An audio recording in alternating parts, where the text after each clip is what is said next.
सध्या विधानसभेचं अधिवेशन सुरू आहे. आता सेकंड आठवडा आहे. परंतु सेकंड आठवडा कशात चालला आहे, चर्चेत कुठला आहे, कुठली चर्चा होते हे तुम्ही पाहिलं असेल. मुद्दा असा आहे की लोणीकर काहीतरी बोलतात ते भाजपचे आहेत, अजित पवार गटाचे कोकटे आहेत. लोणीकर म्हणतो की तुमच्या बापाला जे काही चप्पल दिली ती मी दिली, तुमच्या हातातलं डबडं जे म्हणजे मोबाईल हा आमचा आहे, महिन्याला 6,000 देतो, तुझ्या बहिणीला तुझ्या आईला जो पगार येतो तो आम्ही देतो. म्हणजे मोदी यांचा बाप झाला, हे त्यांचे पोरं झाले, हे आमच्यावर उपकार करणारे झाले, अशी भाषा आहे. दुसरी गोष्ट, यांना जगवणारे आपण म्हणजे शेतकरी.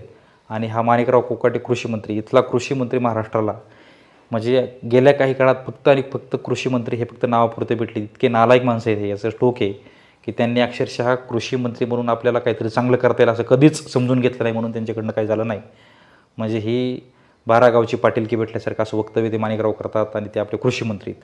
मागचे कृषीमंत्री तर बायका नाचत होते परळीमध्ये. म्हणजे इतकी दुर्दैवी गोष्ट आहे की असले कृषीमंत्री आपल्याला भेटले तर इथं सगळ्यात मोठा देश हा कशाने नावाजला जातो किंवा कशाने मोजला जातो तो कृषीप्रधान आहे. चलो, दुर्दैवाची गोष्ट आहे, हरकत नाही. आता असे अनेक प्रश्न उपस्थित होतात. त्याच्यामुळे मग खरंच शेतकरी धोक्यात आहे का, हा धोक्यात आहे का, हा प्रश्नच फार म्हणजे प्रचंड धोक्यात तोच आहे. त्याच्यासाठी काय केलं पाहिजे किंवा काय होतं आहे, ह्या सगळ्याच प्रश्नावर बोलायचे. नमस्कार, मी गणेश पुतळे, ट्रेनमध्ये आपलं सगळ्यांचं स्वागत आहे. मुद्दा असा आहे की आता ह्या सेकंड आठवड्यामध्ये जे काय आकडेवारी विधान परिषदेत सादर करण्यात आली त्याच्यामध्ये 767 लोकांनी, शेतकऱ्यांनी आत्महत्या केल्यात.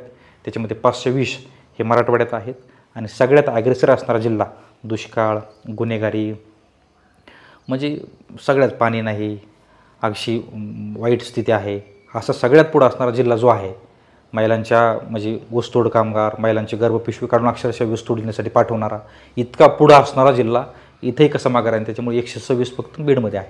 अशी परिस्थिती आत्ता बीडची आहे. मी तुम्हाला का सांगतो आहे की ही स्थिती कुणी आणली, तर याच्यामध्ये 99% फक्त राजकारणी कारणीभूत असतात. कारण ह्या व्यवस्थेने असं काय करून ठेवलेलं आहे की सगळे अधिकारी राजकारण्यांकडे आहेत. कुठल्या गावाला पाणी द्यायचं आणि कुठल्या गावाला पाण्या वाचून मारायचं हे फक्त राजकारणी ठरवू शकतात. आणि त्यांनी जर ठरवलं तर महाराष्ट्रात नाहीत पुढे देशालाच सुजलाम सुफलाम करू शकतात. सगळ्या गोष्टी आत्ता अवेलेबल आहेत आणि हा पूर्वीचा काळ नाही. आता दळणवळणं आणि एखाद्या टेक्निकली गोष्टीने कुठली गोष्ट कुठपर्यंत पोहोचायची फार सोपी असते. पण शेतकऱ्यांच्या नावाने ॲग्रेसिव्ह एखाद्या सभेत बोलणारे, रॅलीत बोलणारे, विधानसभेत बोलणारे हे फार मोठे नेते झालेत. आता हे आपलं करिअर सेट केलं, यांची मुलं फॉर्च्युनरमध्ये फिरतात. हे लोक अगदी 100-100 कोटीच्या गाड्या घेऊ शकतात, इतकी यांची ऐपत आहे. पण जो शेतकरी आहे त्याची इतकीही ऐपत नाही की तो 2 बैल घेऊन आऊत चालू शकतो. तो स्वतःच आऊत ओढतो आहे, अशी परिस्थिती. तुम्ही लातूरचा एक व्हिडिओ पाहिला असेल, एक आजोबा आऊत ओढत आहेत, माग आजी उभा आहे. आणि त्या दुर्दैवाची गोष्ट असते की त्याला मदत कोण करतं, तर सोनू सूद, ज्याचा आणि महाराष्ट्राचा काही संबंध नाही, ज्याचा मराठीचा काही संबंध नाही. आणि ज्याचा आणि मराठीचा आपल्याला फार पुळका आहे, ज्याच्याबद्दल फार आपण अभिमान बाळगतो, जो आपला मराठीचा हिरो आहे, आपण त्यांना फार छान जोडी म्हणतो, जे रितेश आणि जेनेलिया, त्यांचा साधा फोनसुद्धा त्या जोडीला गेला नाही की तुमच्याकडे बैल नाही, तुमची अवस्था अशी आहे. रितेश देशमुख हा फक्त भावाचा प्रचार करायला लातूरमध्ये येतो. म्हणजे इतकी स्वार्थी जमात ही आहे. आणि रितेश देशमुखने ठरवलं तर तो एखादा ट्रॅक्टर त्या 5 ते 10 मिनिटात किंवा अर्ध्या तासात त्या माणसाला ट्रॅक्टर घेऊन देऊ शकतो. पण ह्या लोकांची मानसिकता ती नाही आहे. ह्या लोकांचं फोकस तिकडे नाही. ह्या लोकांना फक्त राजकारणातून मिळणारा पैसा आणि त्याच्यावर सेट होणारं आपलं करिअर एवढ्यापूर्वी ते मर्यादित झाल्यामुळे ह्या लोकांच्या, शेतकऱ्यांच्या ज्या आत्महत्या आहेत त्या 767 आणि 3 महिन्यातला आकडा हा जानेवारी 2025 टू जानेवारी 2000 मार्चपर्यंत. म्हणजे 3 महिन्यामध्ये ह्या इतक्या आत्महत्यात. वर्षाचा रेशो हा 1000-2000. सगळ्यात दुर्दैवाची गोष्ट सोडून द्या, ज्याला शेतकरी पुरस्कार मिळाला त्यांनीच आत्महत्या केली आपल्याकडे. त्यामुळे इतक्या भूषणावह गोष्टी आहेत की हा महाराष्ट्र आता थांबणार नाही असं म्हणायचं. आणि दुसरी बाजू इतकी काळी आहे आपली, इतकी गडद आहे की दुर्दैवाची गोष्ट, रोज शेतकऱ्याला गळफास घ्यावं लागतं. त्याच्यामध्ये सावकार आला, त्याच्यामध्ये मुलीचं लग्न आलं, त्याच्यामध्ये मुलांचं शिक्षण आलं, त्याच्यामध्ये नापिकी आली. आणि जर नापिकीचं नसेल, पीक जर आलं असेल तर त्याच्यामध्ये होणारा अति पाऊस आला.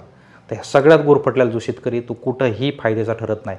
कारण जर पाऊस नाही आला तर पीक येत नाही, पाऊस प्रचंड आला तर पीक येलेलं नासून जातं. आणि या सगळ्यातून कुठलाच काही लाभ मिळत नाही. कारण कांदे ज्यावेळेस काढले येतात किंवा घालायची वेळ येते त्यावेळेस 5 रुपये भाव असतो, आणि ज्यावेळेस लावायचे असतात त्यावेळेस 50 रुपयावर कांदा असतो. त्यामुळे ही जी काय तूट आहे मधली, ही तूट भरून काढण्यात सरकार कधीही यशस्वी झालं नाही. सरकारने फक्त आणि फक्त शेतकऱ्यांचं राजकारण कसं होईल. आणि आपल्याकडे एवढे उथळ लोक आहेत, एखादा फार ॲग्रेसिव्ह शेतकऱ्यांच्या बाजूने बोलला का आपल्याकडे लगेच त्याच्या रील येतात आणि कसे विधानसभेत बोलतात.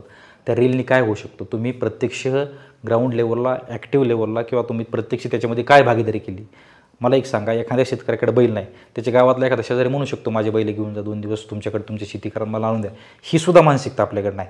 त्याच्यामुळं दुर्दैवाची गोष्ट अशी की शेतकरी जमात आणि जो ह्या बहुसंख्य वर्गाला पोचतो त्याची वाईट अवस्था अशी की त्याला आत्महत्याच करावी लागते. जगण्याची आजही ह्या देशात त्याला इतकी मुभा नाही की तो खुलेआमपणे जगू शकतो आपलं भागू शकतो आणि आपलं वाटेल तेवढा भाव घेऊ शकतो. त्यामुळे ही दुर्दैवाची परिस्थिती येणाऱ्या काळाला बदलेल अशी आशा आपण ठेवू, पण तसं आत्ता तरी अजिबात दिसत नाही. काय होईल ते पाहूया, थांबूया.